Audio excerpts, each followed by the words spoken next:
We are now doing meeting 60. It'll show up on the link. Everybody has the link, right? To review videos. Does anybody not have the link to review videos?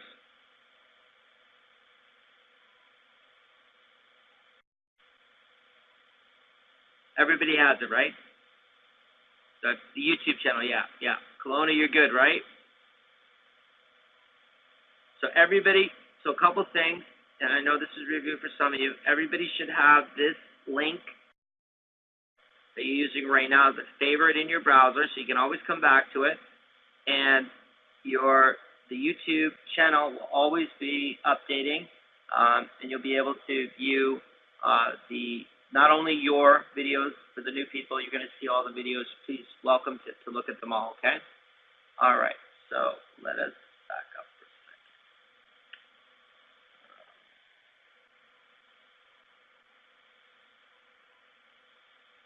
Stephen, you just sent me an email with the property, and you were looking at, okay, good.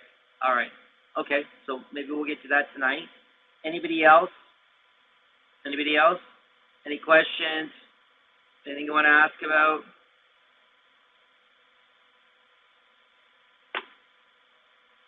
No, we're all good?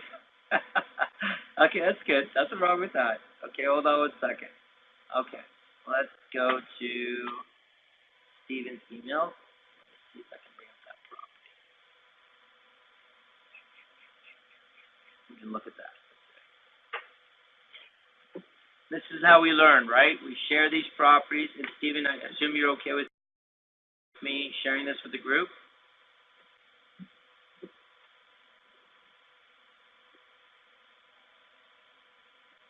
Okay, good. Thank you, Stephen. I appreciate that.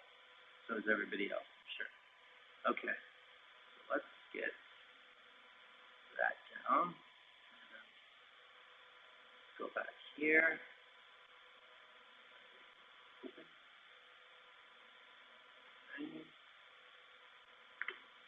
Oh, I see. Wait a minute.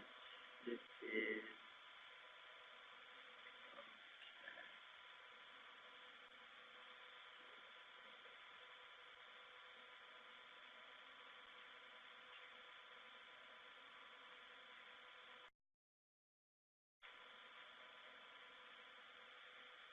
Steven, is this the one? Okay. It's the same one. You sent me 2 emails. This is just the cash flow sheet and the actual listing. Is that right? And the offer, right?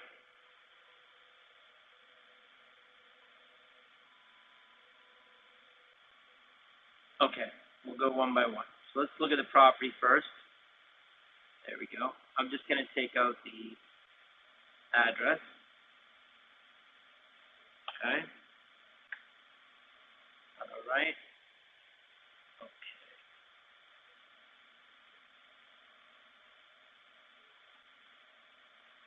Okay. Let me see here. Okay. Let's start here. All right. I will share my screen now with everybody, and you can use this. We're going to review this deal, Stephen's deal, and we'll walk through it together and see what we have, okay? All right. Any questions before I share my screen? We're all good? No questions? Okay. So let's share.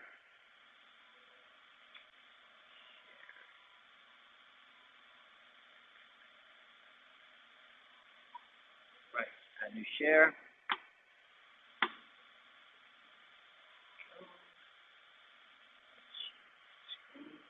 Oops. No.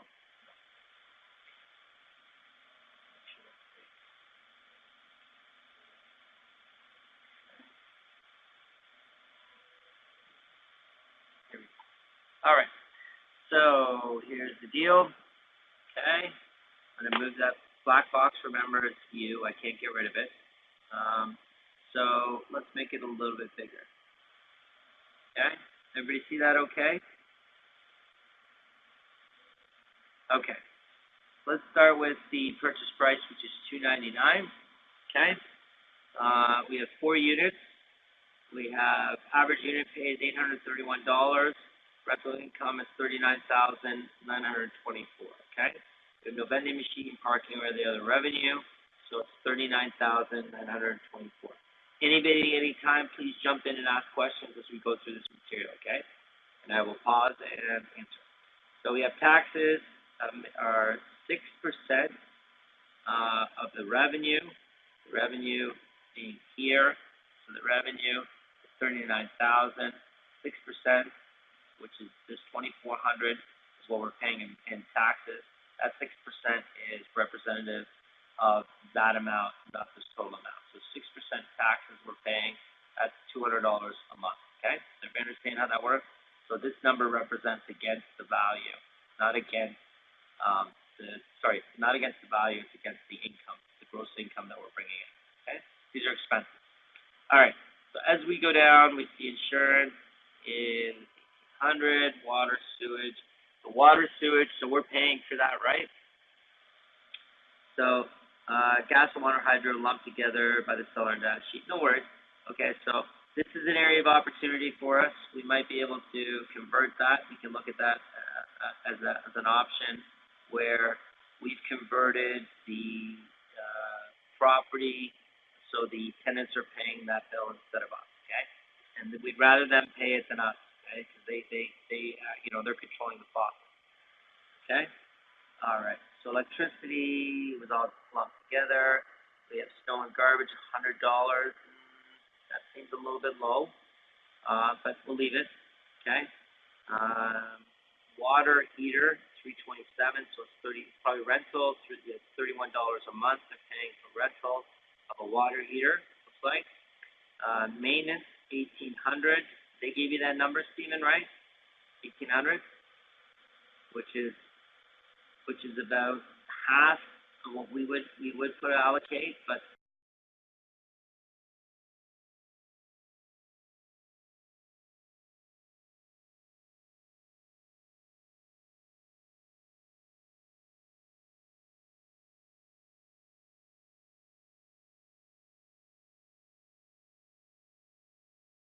$1,800. At least they gave you some number.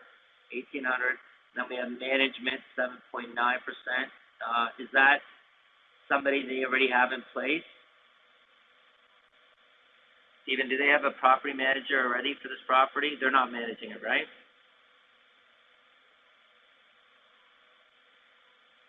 They have property management. That 7.9 is a little bit different, but 7.9, I guess 8% is what they're charging, okay? So down here, what we're going to do is we're going to leave vacancy. Is the vacancy in that area, Stephen, did you check? It's around 5%, is that right? Or below 5%? As a rule, folks, we like to be safe side of vacancy. So if the vacancy was 3, we'd use 5. If vacancy was 5 or up, I'd change it to 10 just to be safe. So in this case, I don't really know. Okay, we'll check into vacancy. So maintenance here, the maintenance. So maintenance, we usually do 5%. So this is 0.5%, 4.5%. So there's a little bit of money left over for vacancy. Management, usually 10%. There's a little bit of money over on 10%. So maintenance, let's do this. Let's go, for the sake of argument, just in this case, just to be safe, okay?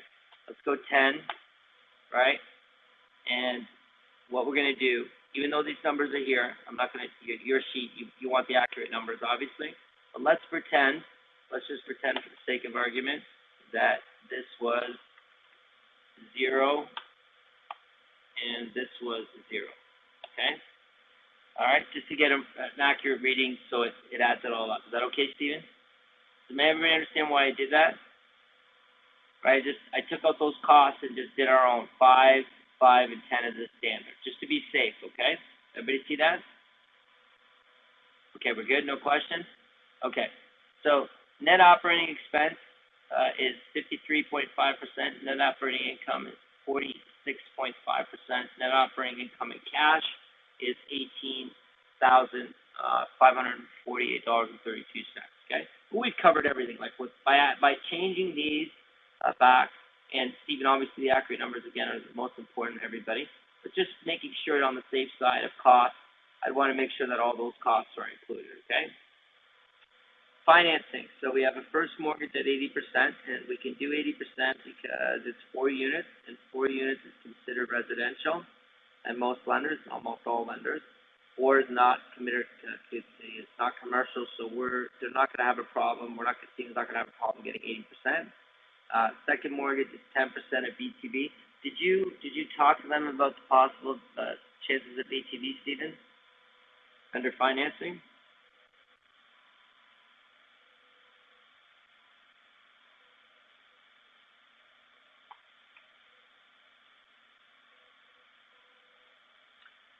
Okay, no worries. No worries. Okay, so let's do this. Let's go a first mortgage. Are you working with a mortgage broker right now? Stephen, that you can get a 30-year mortgage and 40%. Is that something that you put up, or is that was just the numbers there? Shouldn't be a problem, but just checking.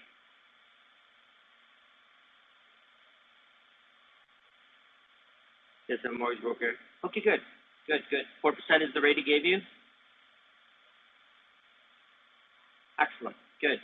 So second mortgage, 10%, 30-year amortization, 7. Down payment is 10.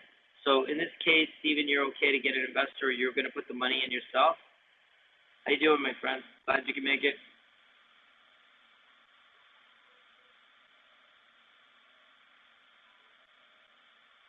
So we put up the money for you will put it up. Okay, all right. So if we look at this, we see 80%, right? 30-year amortization. We come down here, that's going to be the cost right there. The $2,400 is going to be the cost of those mortgages when we combine them for payment. Actually, let me go back for a second here. Just want to check.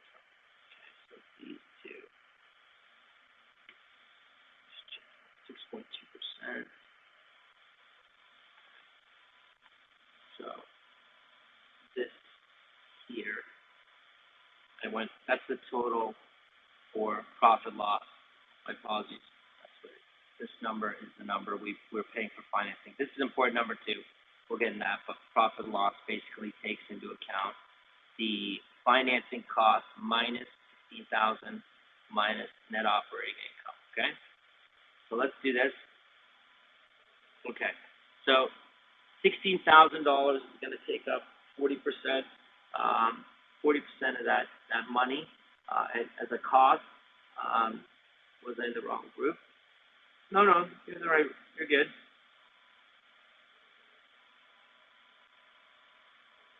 You can finance the down payment. But if first, if we look at that, folks, okay, so you decided to put up the 10%, which is fine. If we finance it, let's say we did 30-year, 7%. Okay, then we come over here. That's going to affect our financing costs, right? So our financing cost is now $18,000, at least $115, right? The reason that the amount of money left over, that $115, which is how much is left over after we pay all our bills and pay our financing, is a function of the cap rate. We'll come back to that in a second. Let's go back to 0 for a sec. Okay, so zero is what it is now. We'll go with the deal to analyze the deal. But Ed, my belief is finance everything, right? As much as you can. In this case, they're putting up the money, which is fine. It becomes the question of now, Ed, what's our cash on cash return? And we want double digits for cash on cash return. So we'll continue to evaluate the property and see where we're at. So if we come over here, does anybody have any questions about financing other than that?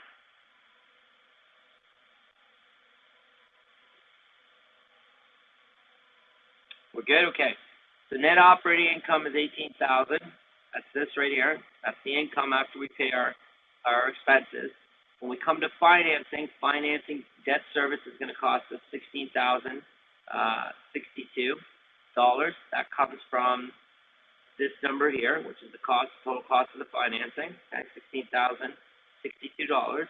When we do a coverage ratio, that's basically saying 115 means that Stephen brings in $18,000. His debt service is $16,000. He has enough money, pays all his bills. He pays all his bills, which he does. In this case, we're paying all our bills, and he gets a loan. He still has money left over, and that's important when evaluating for investors and even in institutions, right? There's lots of money there to cover the cost of this being financed. Okay, that's coverage ratio. We have enough to cover. We have enough income to cover the debt service, which is the loan part. Okay. Is the mortgage amount, if wrong, for send the third? If you lose, okay, so I'm not sure what that question is. You can ask that again. Okay, so Donald, Sam, if we use a HELOC instead of traditional mortgage, so here, if we use, say we use down payment was, you were using a HELOC. So HELOC would make up 10% of it, 10% of it, and say the HELOC was, was charging you 4%. All right, and this would be, so this is going to be with the year amount. If I go zero, year amount. If I go over here, it's not going to calculate it because it's looking at the whole amount, to try to pay the whole amount. So let me see. That would be close to, but let's do this. I can fix this. So 0 years, and I was paying 4% interest, maybe, right? Say 4% interest. Is that what you're saying? Is that what you're saying, Donald? You wanted to pay a line of credit where you were only paying the interest payment? Is that right? Okay. So what we would do for that is, just for the sake of this, I will go this, this, force. Give me 1 second, folks.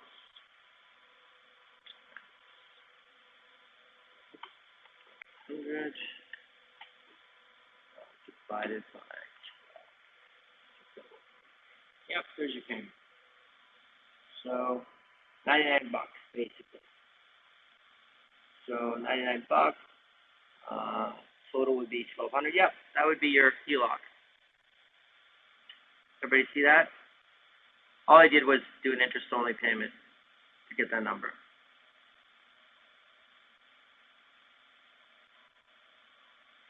Does anybody have any questions about that? Everybody understands?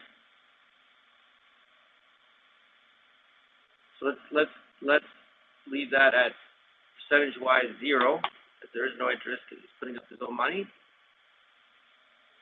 And that's going to give us the original number. A HELOC is a home equity line of credit. It's a loan against your property or a property you own or control. And you're allowed to borrow that money. Typically, it's above the bank rate or just below the bank rate. And with lines of credit against real property, most of them just ask you to give the interest-only payment. Does that make sense?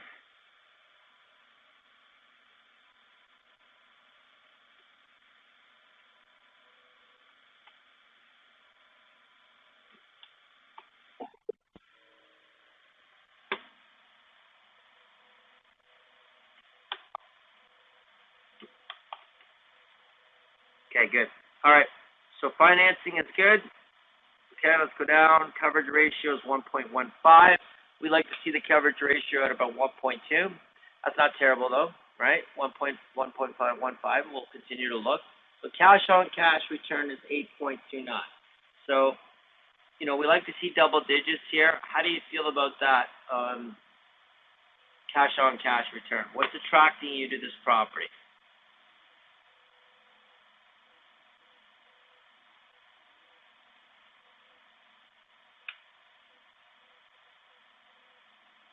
Yeah, that's right, Ed. Yeah, Stephen, what are you hoping that you can get that price down? Or did you negotiate a lower price?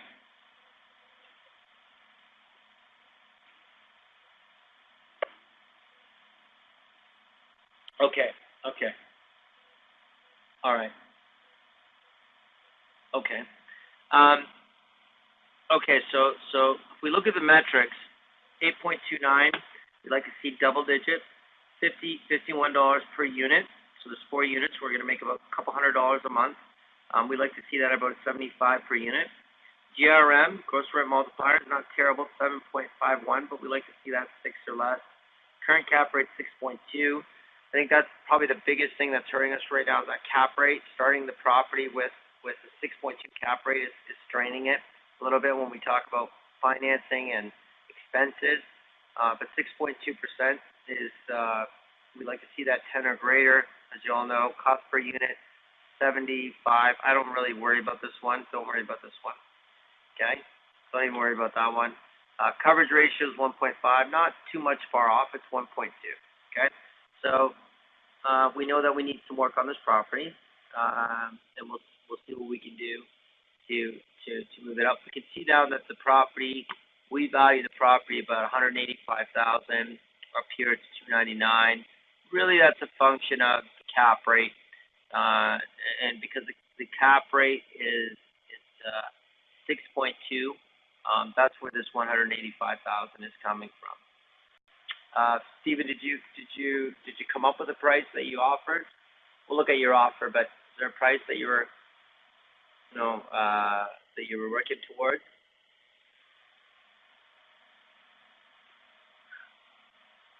You typed in, yes, 240,000. Okay, we can look at that. Okay. So 185, when we get to 185, which is going to generate, here we go, average profit per unit, 138, GRM is under 6, cap rate 10, cost per unit we don't care about, coverage ratio is 1.56. And cash on cash return is infinite because in this case we're paying the whole amount. But if we did this and this, or originally had 10 and 10, that would be that. Go 10 and 10, and you had 30 with 4, you had 30 with 7, okay? So there you go. That's mimicking what you know you have. So when we see that cash on cash return, average profit per unit, GRM, I mean everything matches up. We can get the price to 185, which is pretty deep, deep cut right now. We can see what we can do with it. But let's go down. How motivated are they, Steven?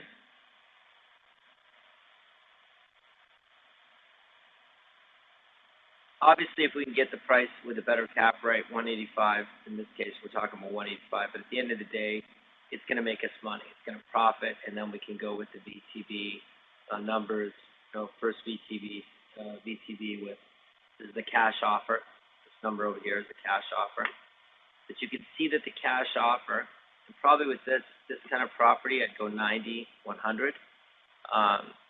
This is 56% against the list price. With the VTB, you get this up to 62, which is 3% more, which is definitely better. You can see that with the VTBs, they're going to make a little bit more money than the original list price.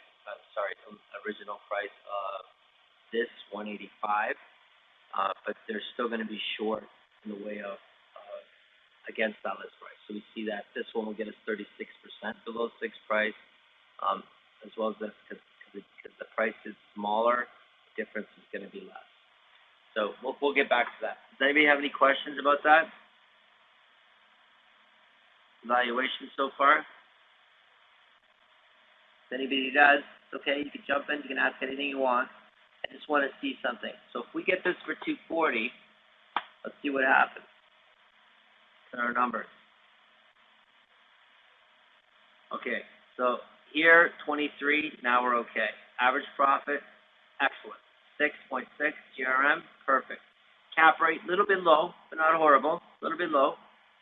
Cost per unit, we don't care about. Average, the coverage ratio, 144. All good. This is, we can survive on that, right? This, even though we're getting a 7.7 cap rate, we're still okay. Okay? We're still okay. Does everybody see that? If we went to 240, this property would work. Remember, the cap rate's there to protect us so we can, in the sense of we can do some creative stuff. Now here we have a 7.7 cap rate and it's still profitable. And that's a question of the financing and how much money we're putting up. That's what's allowing this to profit. Does everybody understand that? Is everybody happy with the 23%, 24% return? That's a solid return. It's a solid return, Steve. The 24 is great. Yes, it's great. It's great. There's nothing wrong with this property at all. And this at 240. Okay? Does anybody have questions about that? Everything was the same. All we did was change the price. So does anybody have any questions about that? Because now I'm going to move to the offer.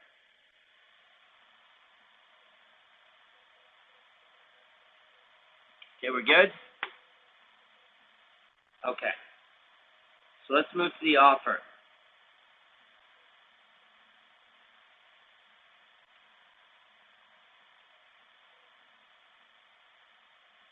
Second.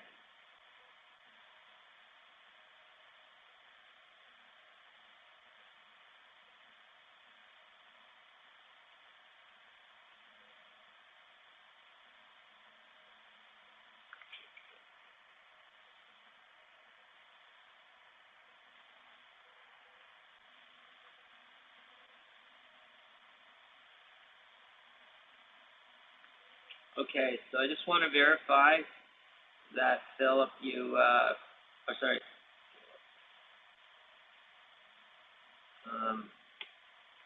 Stephen, you just put in the conditions, right?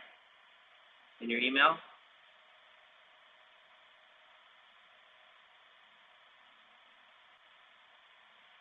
Looks like just the conditions are there. Which is fine. It's a standard offer to purchase, so it's not a big deal. Right, just conditions on schedule A. Okay, good. So really, and this is a great point. The offer itself, I mean, the numbers matter, what numbers you put in. Stephen's already told us that he's putting in 240 for the property. So really the conditions are all that matter, or the next most important thing in that offer. So let's look at the conditions together. Share my screen. Okay, so let's look at those conditions. Okay, so this is very important. Okay, Schedule A. This is going to be attached to the contract. The terms and conditions. I'm just going to move this down. The terms and conditions on Schedule A shall prevail in the event of conflict with the terms and conditions attached to agreement with purchase and sale. What does that all mean? That means that if there's a conflict between the offer to purchase and this document, this Schedule A with, this is very important. Does everybody understand the importance of that? That's mandatory. Because if you don't put that statement in, and there's a conflict, they could argue that the offer to purchase prevails. Does everybody understand that? Okay, so very important. And we look at the financing, right? The offer is conditional upon the buyer obtaining at his own expense satisfactory finance to the buyer for the said property on and before the term failing in which this agreement shall be null and void. Okay, so the financing statement, I might say something about the sole satisfaction of the buyer. That's not terrible. Satisfactory buyer, yeah, you got satisfactory in there. That's fine. Satisfactory finance to the buyer. You might add in there, Stephen, you might add this clause is for the sole benefit of the buyer. You might add something like that. There's nothing wrong with that. So the big key here, everybody see this? The offer is conditional upon the buyer obtaining at his own expense satisfactory financing to the buyer. The main statement being satisfactory to the buyer. So this is good. Now I want to remind everybody, please, that everyone should be reviewing this with obviously a lawyer. And a lawyer is important for us a lawyer is important for us to vet this deal. Okay, here we have had realtors who said to no longer attach Schedule A, but instead to just write your conditions into the offer to purchase. What do you think about that? I think that you could do that. I think that it was much more difficult to read unless they rewrite that part for you than having a Schedule A. I would say here I'd go with the Schedule A. Because and the reason they're saying that is because some of these conditions, they're repetitious to what they feel is okay in the offer to purchase. But I would say as a rule, just, use the Schedule A. It's simpler and cleaner, easier to look at. I think what they're doing, and it's not a bad thing, folks, to put it right in the offer to purchase, and it's actually, for a seller, and even a realtor, because it's not an attached document, it doesn't grab as much attention and create maybe as many conflicts. So see, if they're telling you, they're going to put all these clauses in the contract, that's great. Let them do it, the Schedule A. That's okay. I wouldn't mind that if they put them in. But you want to make sure that they're in there.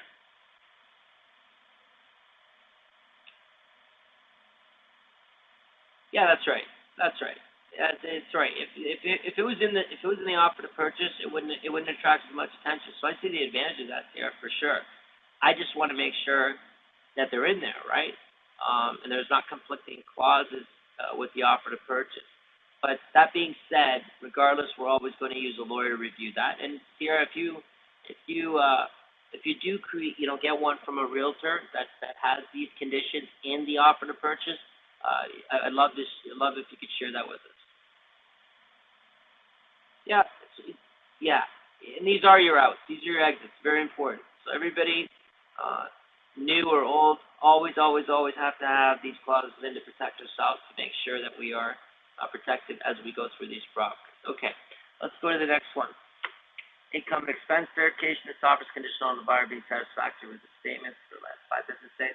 So key here is we're looking for a statement of income and expenses within 5 business days. Good. All right. Period to 2017 present. So we're asking for 2017 present. I'd say 2 years is fine as a rule. You might want to back that up to 16 if you want. Up to you. But getting 2 years is solid. 2 years is good for income and expense. But 2017 will give you a good. We're almost 2 years. Okay. Property viewing rights to show. The seller agrees to cooperate in providing the property to show the property. Yep. And big thing, prior to closing on any and all prospective occupants within 48 hours. So this is good. This is just giving us 48 hours notice. Very important. Good. Inspection. Anybody has any questions at any time, please type them in. The offer is conditional on the inspection. Okay, buyer's building inspector, own expense, obtaining written satisfactory report. Okay, big deal here. Obtaining a written report satisfactory to the buyer. That's excellent. Okay, so the buyer has to approve the report. Sole and absolute discretion. Is that the buyer's sole and absolute discretion? By 29 June 2018, this offer shall be void and deposit shall be returned to the buyer without full deduction. And what you might want to do is, to be safe, is this void, the deposit shall be without deduction. The offer shall be void without deduction. We might want to also include that anytime there's something like the offer is conditional upon the buyer obtaining his notice of satisfactory financing, blah, blah, blah. This agreement shall be null and void. Failing which this agreement, so we might add this portion, the offer shall, this agreement, we would do this, we would go, this offer shall be null and void, and the deposit shall be returned to the buyer without deduction. Might be added there just to the, because it's your, those ones where we fail, you might want to add that line just to the clause itself. Okay? Yeah. Does that make sense, Stephen? Just making sure. Yeah. Just making sure that if it's something we have to do and we fail to do it, we fail to achieve it, that the deposit is refunded without penalty or interest or anything, is returned to us, okay? Anybody have any questions about that? Just anything we have to do, make sure that something to the effect that we're getting our money back. Okay? All right, so the property right to show we did, inspection, good, excellent. Insurance, right, the offer is conditional on the buyer arranging his own expense, satisfactory insurance coverage to the buyer on the said property, June 20, dealing which this shall be null and void and deposit. See exactly. See how you have it here? You have it, null and void. Null and void and the deposit shall be returned without deduction. That's excellent. Good. Approval. This offer is conditional upon the approval of the terms herein of the buyer's partner solicitor. Okay. What's special about this particular clause here? Can anybody tell me? The way it's written there. Why do we like the way that's written there? Can anybody tell me?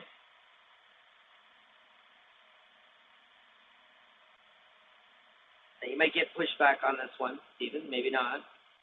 Another out. Yep. Gives you an exit if needed. Yep. There is no end date. Yes. There's no end date on this. So basically, our lawyer could jump up, before closing and say, well, this is no good. We don't want this, or the partner. So you might get pushed back on that, Stephen. They might ask you for 14 days or 20 days or 5 days, business days, whatever. It's not a huge deal. But I like the way it's written there because there is no time frame on it, which gives you an exit all the way until closing, basically. Okay, the seller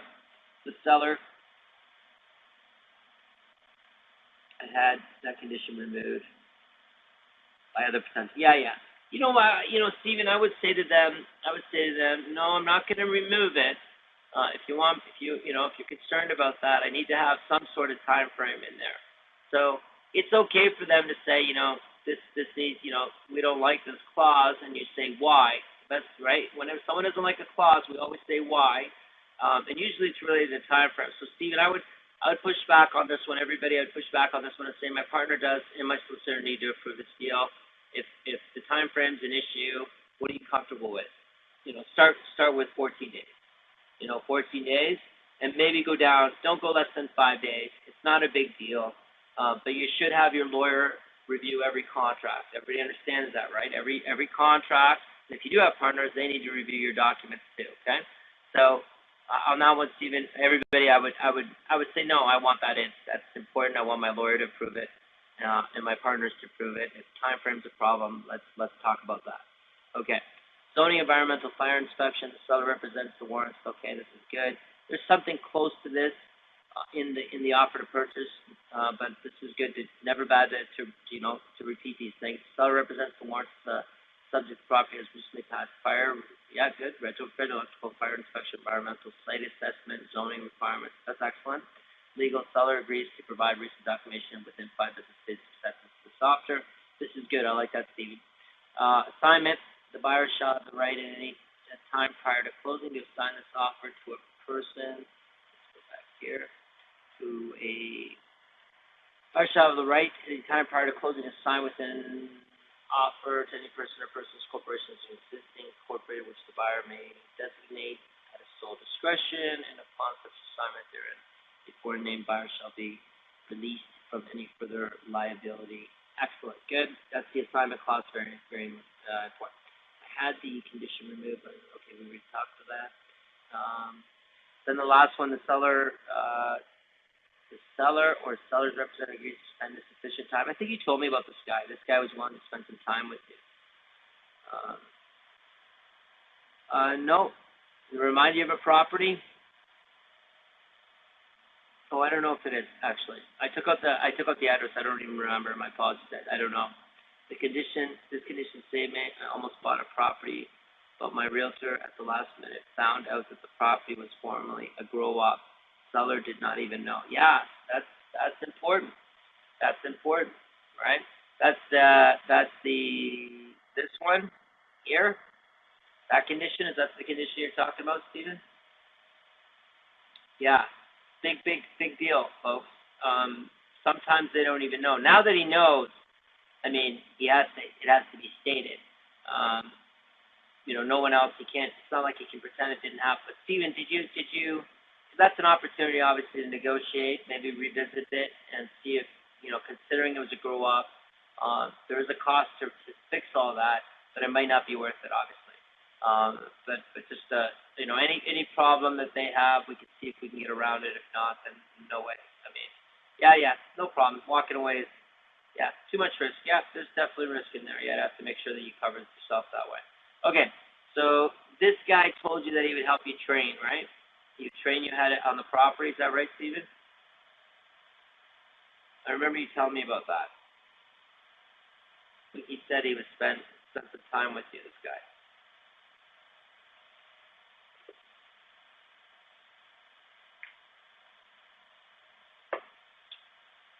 Anyways, I'll let you type that in, Stephen. Anyways, this is no. I just wanted to include that in case there was stuff to learn. That's good. That's good. I mean, you can put anything you want in a contract, as long as you're not asking somebody to break the law. You can even put it actually in there, but it's not going to work, right? You can't reinvent the laws. But it's good to have these clauses in your agreements to ensure that you're covered. So excellent, Stephen. Obviously, we want to always review our contracts and agreements with legal advice, and you can keep us